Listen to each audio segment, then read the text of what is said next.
ஒரு சிறிய மலை கிராமம். அங்கே வாழ்ந்த ஒரு இளைஞன். வாழ்க்கை முழுக்க போராட்டம். வேலை இல்லை, கடன் சுமை, மனசில் நிம்மதி இல்லை. ஒவ்வொரு இரவும் அவன் கண்களை மூடி முருகனை நினைத்து சொல்லுவான், கந்தா, என் வாழ்க்கையில் ஒரு நல்ல வழி மட்டும் காட்டுப்பா என்று. நாட்கள் கடந்தன. பிரச்சனைகள் மட்டும் குறையவில்லை. அப்போது தைப்பூசம் நெருங்கியது. கிராமம் முழுக்க காவடி, வேல், முருகன் நாமம் ஒலித்தது. ஆனால் அவனிடம் பணம் இல்லை, உடல் பலமும் இல்லை. மனசுக்குள் ஒரு குரல், என்னால முடியாது, முருகன் கூட என்னை கைவிட்டாரோ என்று.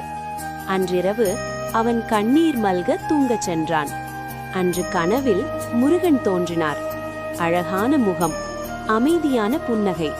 மென்மையான குரலில் முருகன் சொன்னார், நீ காவடி எடுக்க வேண்டாம், பெரிய விரதம் வேண்டாம். ஒரு படி மட்டும் என் கோவிலுக்கு நம்பிக்கையோடு நடந்து வா, அதுவே போதும் என்று சொன்னார். அவன் திடுக்கிட்டு விழித்தான். கண்களில் கண்ணீர், மனதில் ஒரு தைரியம். மறுநாள் காலை காலணி இல்லாமல் தலையை குனிந்தபடி பழனிமலை முருகன் கோவிலை நோக்கி நடக்க ஆரம்பித்தான்.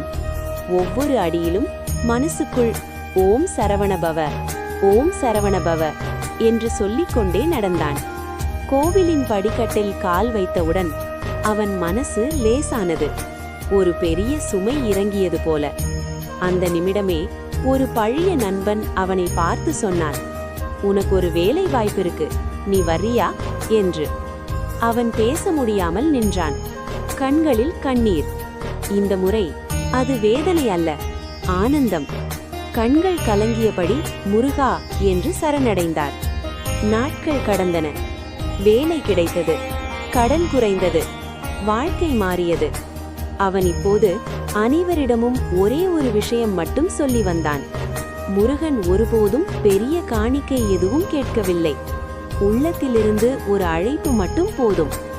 நம்பிக்கையோடு முருகனை அழைத்தால் அவர் ஒரு நாளும் நம்மை கைவிட மாட்டார்.